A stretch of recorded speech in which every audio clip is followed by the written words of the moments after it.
आज इस वीडियो में हम फ्लिपकार्ट सेलर अकाउंट क्रिएट करना सीखेंगे। बहुत सिंपल तरीके मैं बताने वाली हूँ इस वीडियो में। इस वीडियो को स्टेप बाय स्टेप फॉलो करके आप अपना सेलर अकाउंट एक्टिवेट कर पाएंगे। सिर्फ आपको pan card, GST and bank account details ready रखना है। और हाँ, इम्पोर्टेंटली ये सारी डॉक्यूमेंट्स एक ही नाम पर होना चाहिए। आपका पैन कार्ड है तो आपके पैन कार्ड से GST and bank account connected होना चाहिए। पापा का, भैया का, सिस्टर का पैन कार्ड जीएसटी देकर अपना बैंक अकाउंट देंगे तो नहीं चलेगा। तीनों डॉक्यूमेंट्स एक ही नाम पे ही होना चाहिए। ऑलराइट, चलिए लैपटॉप स्क्रीन पर चलते हैं और step by step Flipkart seller account registration को देखते हैं।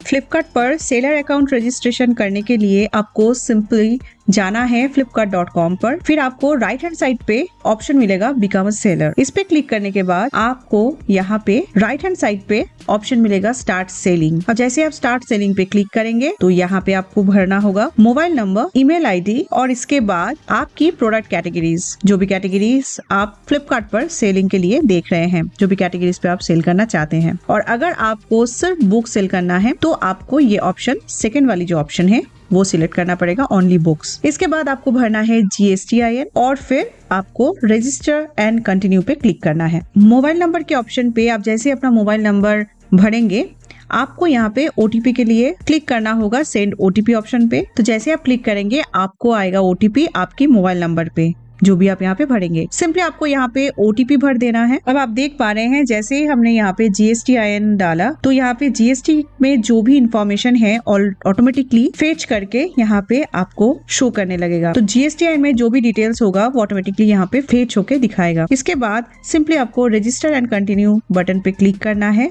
और आगे बढ़ना है। अब यहाँ पे सेकंड स्टेप में हम आ गए हैं जहाँ पे हमें, तो यहाँ पे आप देख सकते हैं we have sent a verification link to your email. इसके बाद फ्लिपकार्ट की तरफ से आपको एक अकाउंट वेरिफिकेशन मेल आएगा। इसमें स्पेशली आपको यहाँ पे क्लिक करके वेरीफाई करना है अपना ईमेल एड्रेस और आपको यहाँ पे अपना पासवर्ड जो है वो क्रिएट करना है। अब जैसे ही आप यहाँ पे पासवर्ड सेट करेंगे इसके बाद आपको यहाँ पे अपना नाम, ये जो ऑप्शन है ये है डिस्प्ले नेम, यानी कि आपका जो स्टोर नेम होगा, आपका जो सेलिंग अकाउंट की जो नाम होगा वो आपको यहाँ पे भरना है। तो ये हो सकता है कि आप अपनी बिजनेस के नाम से भी अपना सेलिंग अकाउंट की डिस्प्ले नेम बना सकते हैं फ्लिपकार्ट पे, अदरवाइज आप अपनी ब्रांड नेम से भी बना सकते हैं। ठीक है, ये आपकी चॉइस है। अब देखिए यहाँ पे आपको इस बटन पे क्लिक करेंगे तो आपको यहाँ पे इसकी इंफॉर्मेशन भी दिया जा रहा है कि एग्जैक्टली किसके लिए डिस्प्ले नेम यहाँ पे आपको देना है। आपका जो डिस्प्ले नेम होगा ना उसे आप एज ए यूजर नेम भी आप लॉगिन करते वक्त यूज कर सकते हैं। जरूरी नहीं है कि आपको ईमेल डालना है या मोबाइल नंबर भरना है लॉगिन करते वक्त। ठीक है, ये लॉगिन के लिए कहा जा रहा है। जब भी आप लॉगिन करेंगे यूजर नेम से भी आप कर सकते हैं। फिर नेक्स्ट स्टेप में हम आ जाते हैं ऑनबोर्डिंग डैशबोर्ड पे। ठीक है, तो यहाँ पे क्या होगा, यहाँ पे आपको और भी कई डिटेल्स, आपकी बिजनेस डिटेल्स भरने हैं और पिकअप एड्रेस भरना है। ठीक है, तो वन बाय वन हम देखेंगे। वीडियो क्योंकि खामोखा लंबा हो जाएगा इसलिए मैंने क्या किया है, पहले ही सारा डिटेल्स यहाँ पे ऐड कर दिए हैं। अब मैं वन बाय वन आपको बताऊंगी कि आपको एग्जैक्टली क्या क्या करना है। तो बेसिकली जब आप इस स्टेप पे आ जाते हो तो यहाँ पे आपको एक परसेंटेज दिखाता है। ठीक है, क्योंकि मैंने अभी ऑलमोस्ट सब कुछ भर दिए हैं तो यहाँ पे मुझे 85% दिखा रहा है। ठीक है, आप देख सकते हो लेफ्ट हैंड साइड पे। इसके बाद हमारी ये पोर्शन आप देख रहे हो लिस्टिंग एंड स्टॉक अवेलेबिलिटी, इस वाली जो स्टेप है ये हमें कंप्लीट करना है, जिसमें कि हमें लिस्टिंग करनी है और स्टॉक भरना है। ठीक है, इसके बाद जैसे हम ये भर देंगे, लिस्टिंग कर देंगे, इवन एक लिस्टिंग भी अगर करते हैं तो भी हम लाइव जा सकते हैं। और राइट हैंड साइड पे आप देख सकते हैं लिस्टिंग में डायरेक्ट आप लिस्टिंग डैशबोर्ड पे जा सकते हैं और यहाँ पे डायरेक्टली लिस्टिंग करने के बाद गो लाइव नाउ बटन पे क्लिक करेंगे तो आपका अकाउंट लॉन्च हो जाती है। ठीक है, तो अभी ये लॉन्च की पहले का स्टेप है जिसमें कि हमें कंप्लीट करना है। डैशबोर्ड पे कुछ और डिटेल्स हमें भरना है। तो यहाँ पे देखो, यहाँ पे पहले से मोबाइल एंड ईमेल वेरिफिकेशन ये हो चुका है तो ये वेरीफाइड यहाँ पे आ जाएगा। ठीक है, नेक्स्ट हमें भरना होता है सिग्नेचर।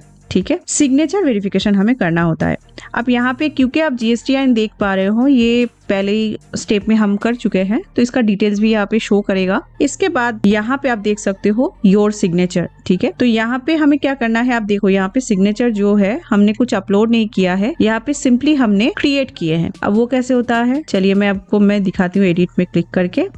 अब देखो एडिट पे क्लिक करके आपको यहाँ पे दिख रहा है सिग्नेचर। ठीक है, और ये आप एक बॉक्स मिल रहा है, यहाँ पे आपको सिंपली सिग्नेचर ड्रॉ करना होता है। ठीक है, अगर आप ड्रॉ सिलेक्ट कर रहे हो।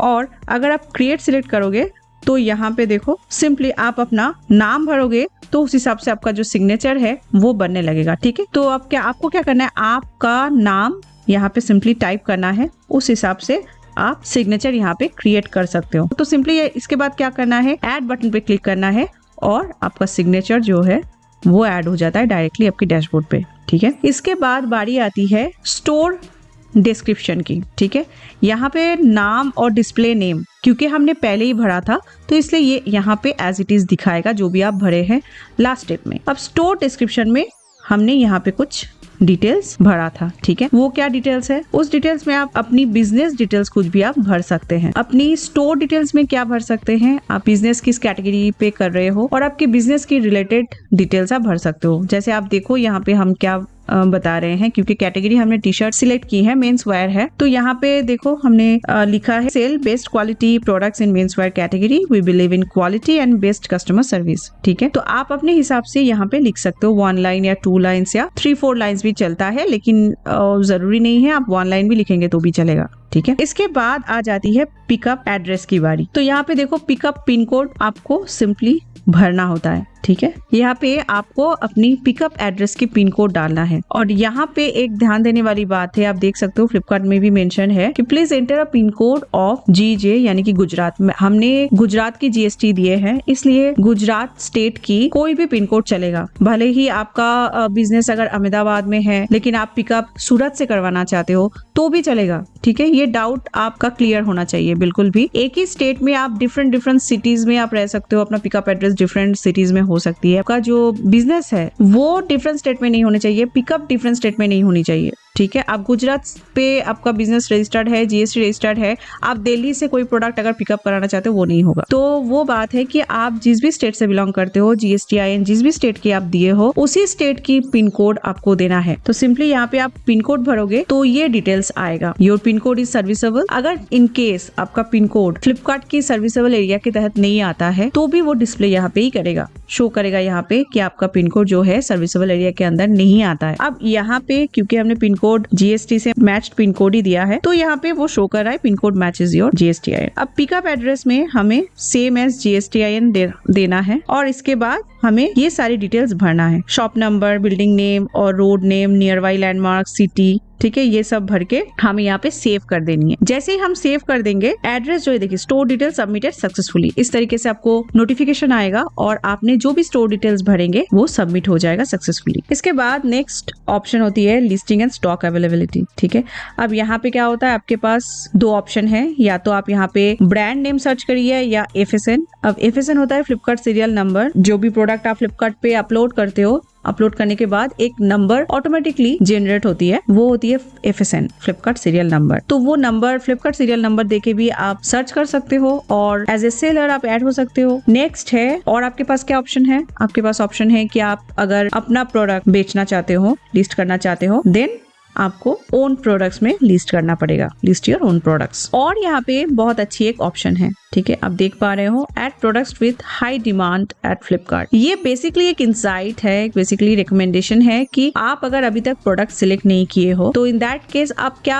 सेल करना चाहते हो फ्लिपकार्ट पे, कौन सा प्रोडक्ट हाई डिमांड पे चल रहा है, कैसे आपको पता चलेगा। फ्लिपकार्ट आपको एक ऑप्शन देता है, एक अपॉर्चुनिटी दे रहा है यहाँ पे कि आप फ्लिपकार्ट में प्रोडक्ट जो कस्टमर ढूंढ रहे हैं, कस्टमर सर्च कर रहे हैं, जिसका डिमांड है, जिसमें स्कोप है, अपॉर्चुनिटी है, इस कैटेगरी में आप अपना प्रोडक्ट्स लिस्ट कर सकते हो। तो चलिए एक बार देख लेते हैं ये क्या है धमाका सिलेक्शन। तो ये बेसिकली आपके प्रोडक्ट और कैटेगरी के हिसाब से ही दिखाता है। ठीक है, जैसे कि आप देखो यहाँ पे बहुत सारी कैटेगरीज यहाँ पे लिस्टेड है, उस हिसाब से आपको यहाँ पे दिखाएगा। तो हमने मेंस वेयर सिलेक्ट किए हैं, तो आप यहाँ पे देखो टी शर्ट हमने सिलेक्ट किया है, तो यहाँ पे आप देख सकते हो यहाँ पे बहुत सारी आप पैरामीटर्स दिखेंगे, इन सारे पैरामीटर्स को आप चेक कर सकते हो। प्रोडक्ट टाइप आपको क्या चाहिए, प्राइस रेंज, फिर कलर, पैटर्न। ठीक है, तो मोटा मोटी हम एक यहाँ से देख लेते हैं। जैसे कि टी शर्ट में आप देखो राउंड नेक टी शर्ट काफी पॉपुलर है, ठीक है, ये तो सभी को पता है, फ्लिपकार्ट भी बता रहा है। बताओ, तो round neck T shirt full sleeve में प्रिंटेड टी शर्ट बहुत बिकता है फ्लिपकार्ट में, ये मैं नहीं कह रही हूँ, यहाँ पे अपॉर्चुनिटी में दिखा रहा है। प्राइस रेंज क्या होनी चाहिए? 200 से लेकर 300, यानी कि आप अगर प्रोडक्ट की प्राइस 299 भी रख रहे हो तो अच्छा प्राइस है। अच्छे प्राइस में मतलब सेल काफी अच्छा आने वाला है अब। और ये प्रोजेक्शन है, यानी कि 1.1 करोड़ सेल्स इस टाइप की प्रोडक्ट जनरेट कर सकती है। तो आप देख रहे हो ना, यहाँ पे अगर प्रोडक्ट लिस्ट करोगे इस सेगमेंट में, यानी कि round neck T shirt for main, तो आपको कई अपॉर्चुनिटी और ग्रो करने का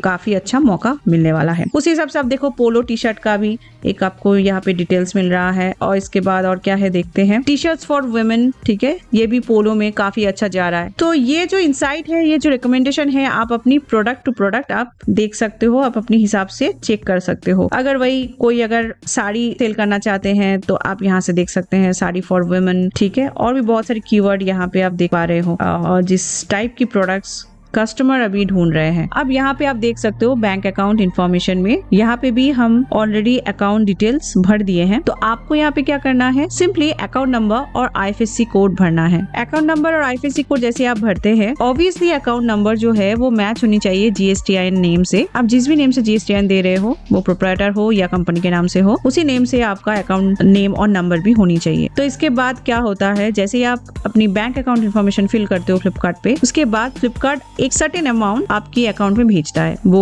1 रुपीज हो सकती है या फिर कुछ पैसे हो सकते हैं, कुछ भी, कोई भी एक अमाउंट एक आपके अकाउंट वेरिफिकेशन के लिए फ्लिपकार्ट की तरफ से आपकी अकाउंट में आएगा। जैसे वो अमाउंट आपके अकाउंट में आता है, वो ऑटोमेटिकली वेरीफाई हो जाता है। और जैसे अकाउंट वेरीफाई हो जाती है तो यहाँ पे आपका वेरिफिकेशन कंप्लीट हो जाती है। सिर्फ फ्लिपकार्ट सेलर अकाउंट बनाने से बिजनेस शुरू नहीं होगा जब तक इस वीडियो को फॉलो करके आप सही तरीके से अपनी प्रोडक्ट की इमेजेस एंड डिस्क्रिप्शन यानी पूरा लिस्टिंग नहीं सीखते।